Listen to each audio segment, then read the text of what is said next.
जाता है, लेकिन छह चक्रों के संदर्भ में उसको सातवां चक्र कहा जाता है, लेकिन वैसे वो छह चक्रों से परे है। तो यहाँ पे शीर्ष चक्र, क्राउन चक्र कहा जाता है। और वहां पे जो है एक शुद्ध चैतन्य, दिव्य प्रज्ञा और संपूर्ण आध्यात्मिक साक्षात्कार वहां पे शक्य होता है। जो साधक वहां तक पहुंच जाता है, कुंडलिनी को वहां तक ले जा सकता है, तो फिर उसको आत्म साक्षात्कार हो जाता है, अपने स्वस्वरूप का उसको भान हो जाता है। और सभी रंगों का यहाँ पे एकीकरण होने से इसको शुद्ध ऐसा रंग प्राप्त हो जाता है। तो जो योगी लोग शुद्ध तेज के रूप में भी इस आत्मा का दर्शन करते हैं। और पंच महाभूत और मन के ऊपर होने से सारे भौतिक तत्वों से ये ऊपर है, इसलिए ये शुद्ध चैतन्य और आदि तत्वों को दर्शाता है। तो हम कैसे पहुंचे?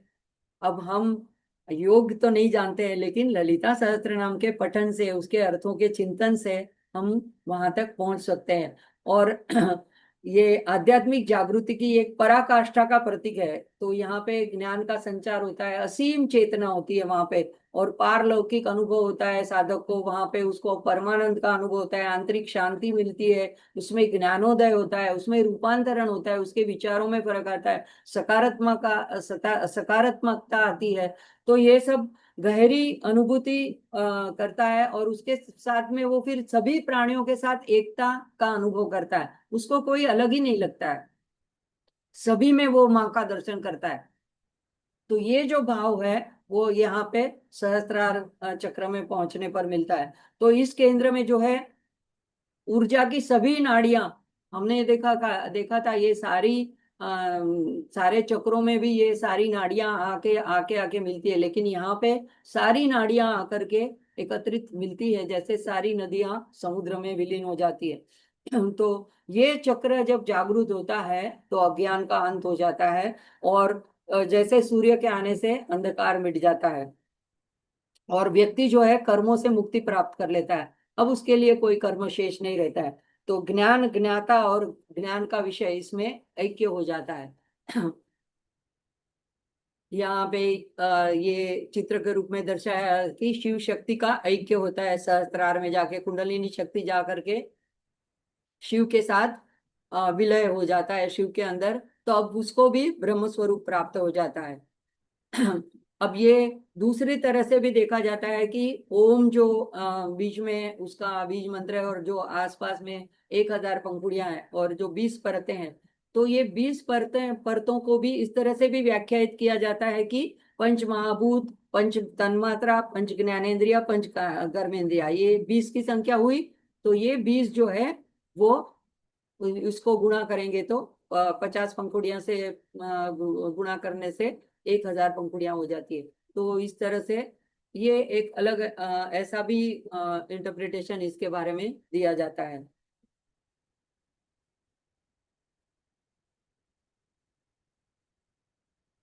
अब ऋषि जो है ये जब अपना ध्यान की अवस्था में बैठते हैं तो इस तरह से सहस्त्रार में ये अब ये सहस्त्रार चक्र का उनको दर्शन होता है, वहां पे शिव शक्ति का मिलन वो देख पाते हैं। कुछ क्षण के लिए कुंडलिनी शक्ति वहां ठहरती है, और बाद में फिर से छह चक्रों को और तीन ग्रंथियों को पार करके मूलाधार में आकर के रहती है। तो ये योगियों की निर्विकल्प समाधि कही जाती है। तो योगी अपने गहरे ध्यान में, गहरे चिंतन में इस समाधि का कुंडलिनी योग के द्वारा अनुभव करते हैं।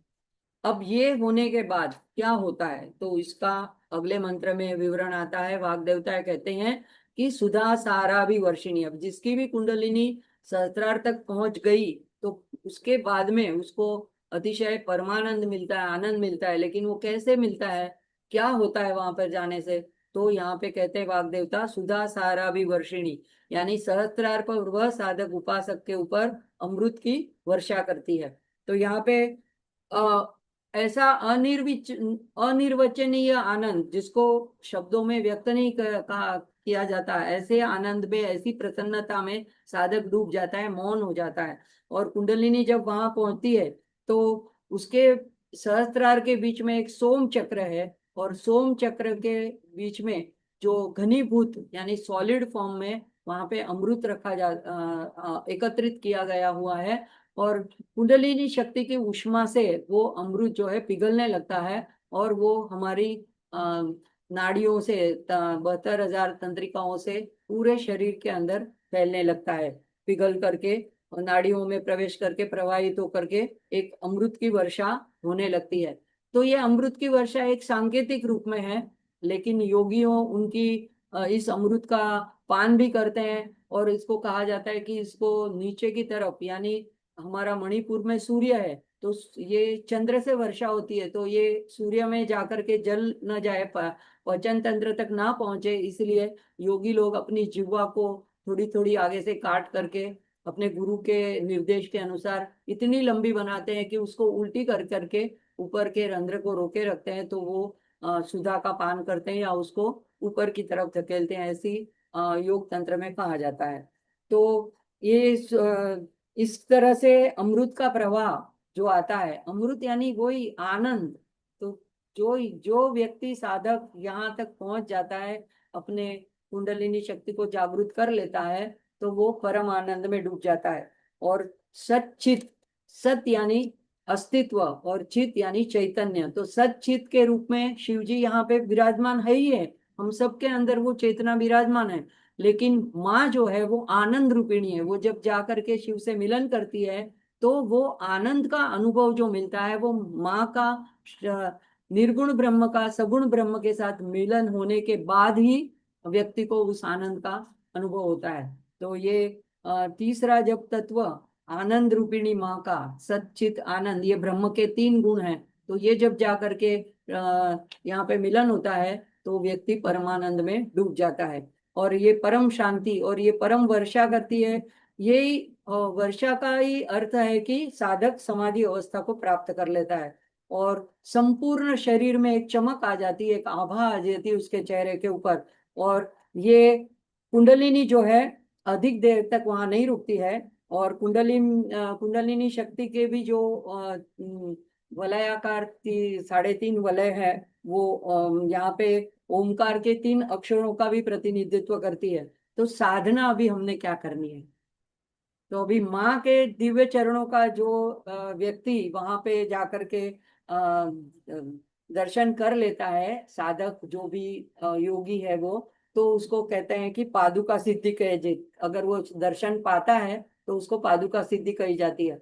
हमें क्या करना है, हमें माँ के दिव्य चरणों का वारंवार देख करके उन दिव्य चरणों को अपनी बुद्धि में उतार करके इस प्रकार दृढ़ता से अंकित करना है कि जैसे ही हम पूजा के लिए बैठे या माँ के प्रतिमा के सामने बैठे, तो मानसिक रूप से हमें उन चरणों का दर्शन हो।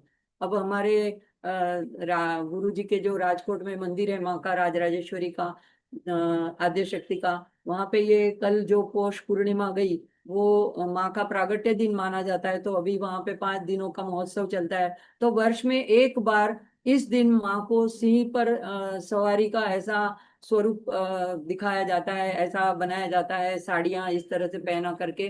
तो एक ही दिन माँ के, जब वो सिंह पर सवार होती है, तो उनके रक्त चरण दिखाई देते हैं। तो इसकी भी मुझे याद आ गई कि ये चरण जो है साल में एक बार पौष पूर्णिमा के दिन हम उनका दर्शन कर पाते हैं। तो ये माँ की कृपा और सदगुरु की आज्ञा, ये दोनों आवश्यक है। यह आनंद शुद्ध अमृत है। जैसे गंगा श्री हरि के चरणों से निकली है और सभी को पावन करती है, ऐसे ही यहाँ पे शरीर के भीतर माँ के चरणों से ये अमृत बहता है, और शरीर में स्थित 72,000 नाड़ियों को ये शुद्ध करता है और सबको पवित्र करता है और आनंद की वर्षा से परितृप्त कर देता है। तो उस क्षण का जो अनुभव होता है वो अवर्णनीय होता है। अब जो है ललित,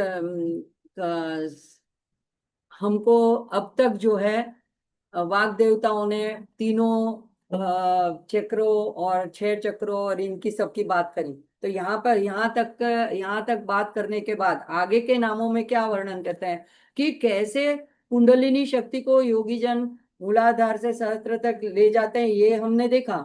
अब वहां पे मिलन होने के बाद में उस कुंडलिनी, जागृत कुंडलिनी शक्ति का स्वरूप कैसा है, उसका वर्णन अभी आगे के 3 मंत्रों में वाग देवता करते हैं। तो पहला उसमें मंत्र आता है,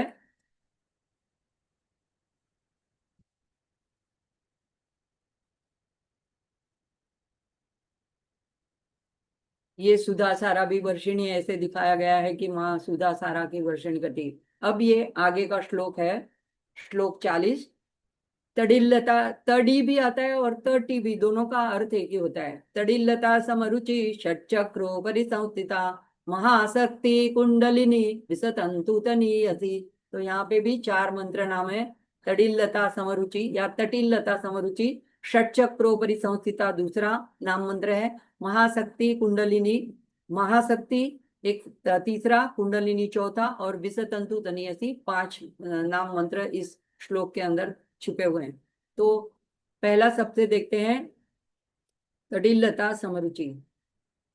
तटित, तो विद्युत रेखा को तटित कहते हैं, तड़ित तटित दोनों यूज करते हैं। और ये विद्युत रेखा या बिजली जिसको कहते हैं, आकाश में जो कौंध जाती है, तो इसके भी बहुत सारे नाम हैं। देखो, दामिनी कहा जाता है, सौदामिनी कहा जाता है, चपला, चंचला, इंद्रव्रजा, घन घनप्रिया, ऐसे बहुत नाम है। यहाँ पे बहुत सोच करके वाग देवताओं ने तटित शब्द का प्रयोग किया है। ये खास शब्द है कि वायुमंडल में जब विद्युत का आवेश होकर स्राव होता है, तो उसको जो कड़क कड़ाके के साथ, आवाज के साथ, और एकदम अचानक जो होता है, गड़गड़ाहट के साथ, मतलब एकदम तीव्रता से, तो ये जो ऐसी आसमान में बिजली चमक जाती है, कौंध जाती है, तो उस वक्त उसको तटित कहते हैं। बिजली सामान्य नाम है।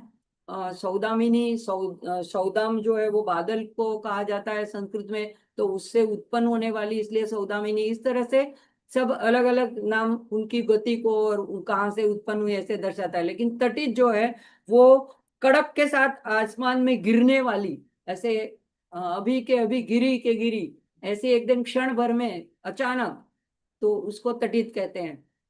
तो यहाँ पे माँ को, उस कुंडलिनी को इस तरह का स्वरूप बताया गया है, तटित। लता यानी एकदम पतली सी बेल। और तो जैसे हम आकाश में, आसमान में अगर बारिश के समय में देखा होगा, तो ऐसे ऐसे बेल की तरह बिजली कौंध जाती है। समरुचि यानी बिजली के चमक के समान। तो अर्थ क्या हुआ, देवी जिनकी दीप्ति विद्युत की पतली चमकती लता के समान है। तो मंत्र होएगा, ओम तटिलता समरुच्यै नमः। अब चित्र देखते हैं जो मुझे नेट से मिला, कि विद्युत रेखा ऐसे आसमान में बारिश के वक्त बादलों के बीच जो दिख जाती है, तो ये क्या करती है। शास्त्र में, उपनिषदों में आ, माँ का, ब्रह्म का जो वर्णन है, वो विद्युलेखा भास्वरा ऐसे कहा गया है। तो यानी उपनिषद केनोपनिषद में कहा है कि ये बिजली की चमक के समान है। तो जैसे बिजली एक पल में आती है और पूरे आसमान में से अंधेरे को दूर भगा देती है, ऐसे ही ये जब कुंडलिनी शक्ति जब सहस्त्रार में पहुंचती है, तो क्षण भर में, क्षण क्या, उससे भी बहुत कम समय में, अंदर के पूरे अज्ञान को, पूरे अविद्या को, पूरे माया के पर्दे को काट देती है, हटा देती है, छटा देती है। जैसे अंधकार को छटा देती है बिजली, उसी तरह से ये तेज आभा, ये प्रकाश, ये हमारे अंदर ज्ञानोदय कर देता है। तो आत्मज्ञान पल भर में प्रकट हो जाता है, देर नहीं लगती है। तो ये अज्ञान के द्वैत के अंधकार को, द्वैत, हम अलग है, ये अलग है, भगवान अलग है, सब चीजें अलग है, मैं एक अलग हूँ, ये जो एक भावना है, यही द्वैत भावना को, इसको ही अज्ञान, सबसे बड़ा अज्ञान कहते हैं।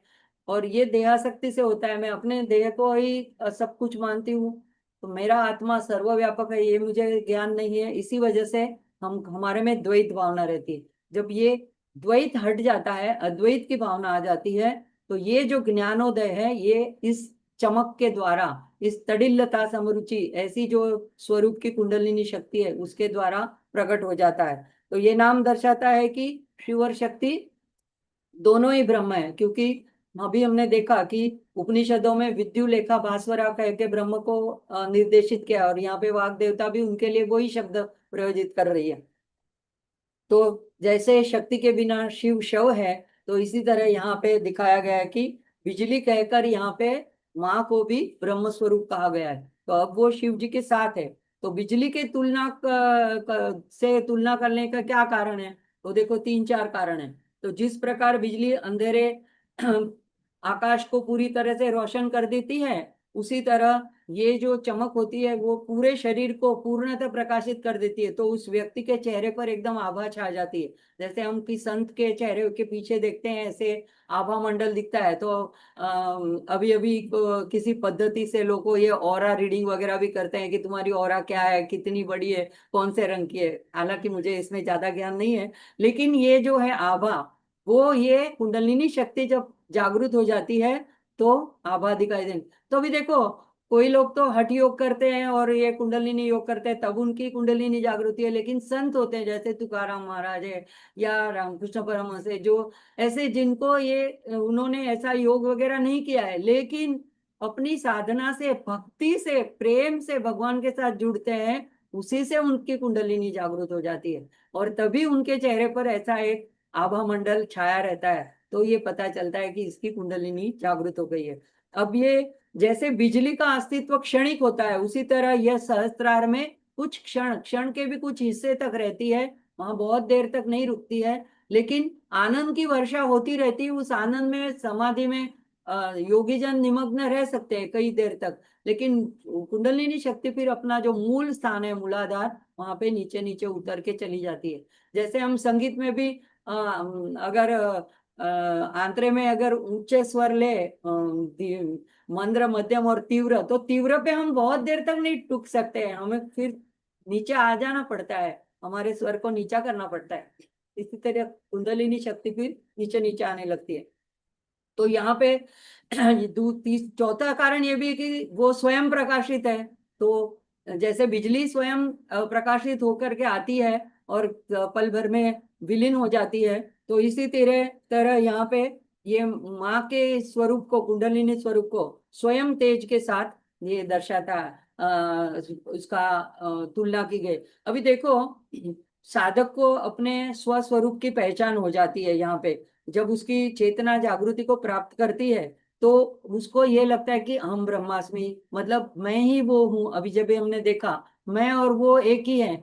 तो ये भावना, ये बोलने की बात नहीं है, वो कोई घोषणा करने की बात नहीं है, उसको अनुभव हो जाता है कि मैं स्वयं ब्रह्म हूँ, यानी मेरे में और माँ में कोई अंतर नहीं है। तो सारा जो अज्ञान का पर्दा है वो छट जाता है। तो ब्रह्मांड की माँ जो है, ये एक मूलभूत शक्ति है, आदि शक्ति है। इसका ये सीधा प्रमाण ये नाम देता है और योगियों को ये अनुभव कराता है। तो ये ऐसी ऊर्जा है जो जन्मजात है, अंतर्निहित है, तेजोमय है और शक्तिमान है, और तत्क्षण और तात्कालिक प्रकट होने वाली है।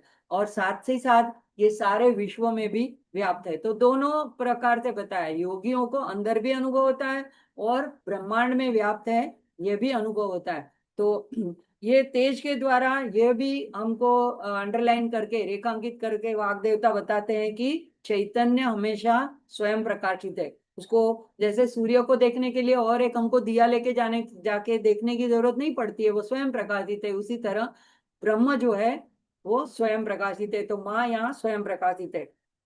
और वो चमकती हुई कृपा की झलक जो देती है, तो स्वयं को हमको अपने स्वरूप की पहचान करा देती है। तो स्वयं की स्वरूप की पहचान होना, स्वयं को जानना, ये हमारी आध्यात्मिक यात्रा का शिखर है, परमोच्च स्थान है। वहीं तक हमें पहुंचना है, वही हमारा लक्ष्य है, परम लक्ष्य। मनुष्य जन्म हमको उसी लिए मिला है। तो ये जो है, ये सहस्त्राराम में सुधा साराभि वर्षिणी के बाद में ये हमको ज्ञात होने लगता है। आगे का देखते हैं।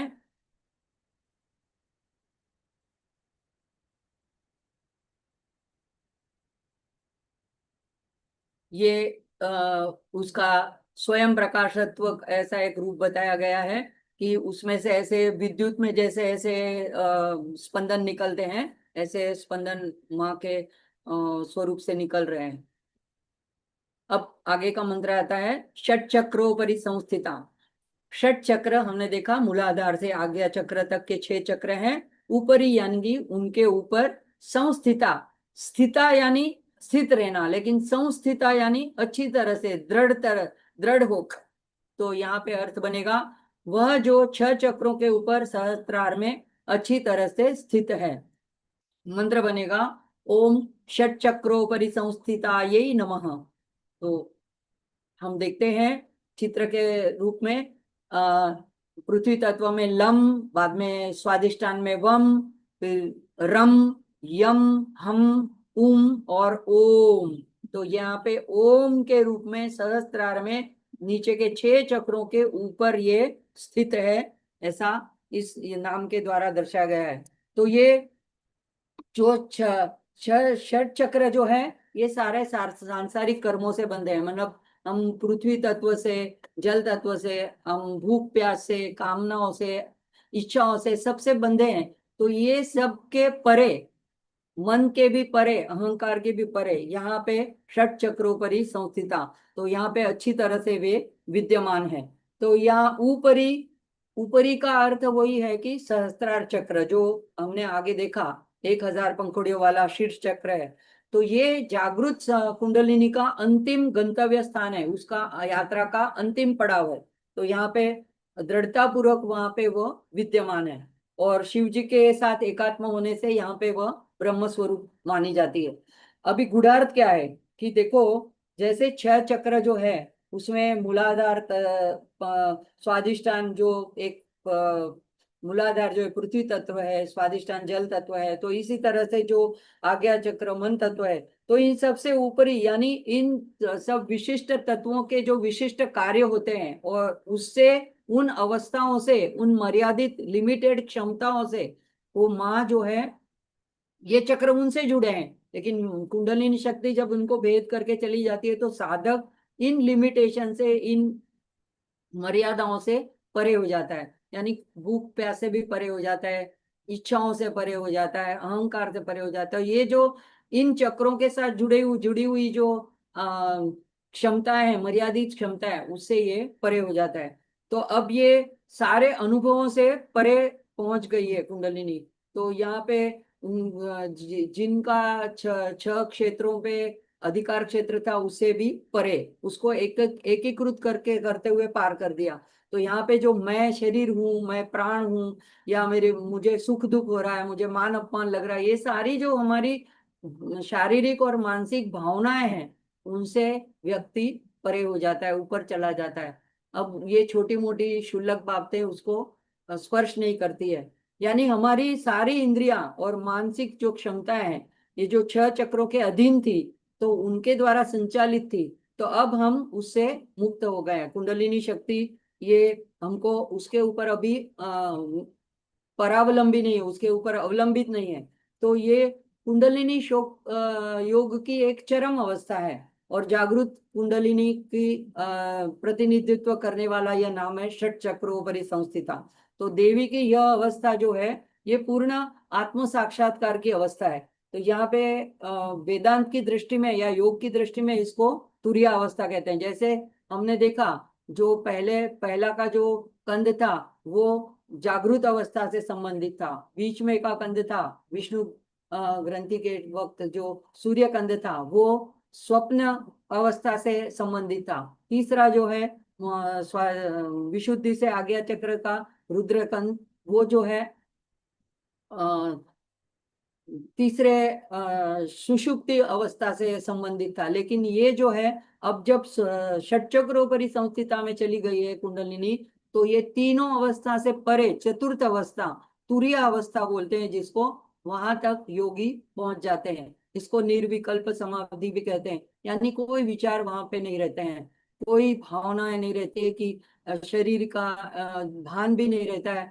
कई घंटों तक भी योगी इस समाधि अवस्था में रह सकते हैं। तो श्री विद्या में ललितांबिका एक सिर्फ देवी है, जैसे अन्य देवी देवता, स्थानिक देवी देवता है, या सिर्फ मूर्त रूप है, ऐसी मान्यता नहीं है। वहां पे उनको इस तरह से पूरे ब्रह्मांड की नियंत्रिता, परम तत्व के रूप में माना जाता है। तो जो हमको यौगिक साधना में जो प्राप्त करना है, उसका अंतिम पड़ाव भी यही है। या वैदिक वेदांत की दृष्टि से देखें, तो जो आत्मा के बारे में इंक्वायरी चलती है वहां पे, उसके द्वारा, ज्ञान प्राप्ति के द्वारा, तो उसका भी अंतिम ये आत्म साक्षात्कार है। तो पूरा ब्रह्मांड और हमारा पिंड, ये शरीर, ये दोनों उसका प्रगट स्वरूप है। यह योगी के ध्यान में आने लगता है और ये उसकी लीला है।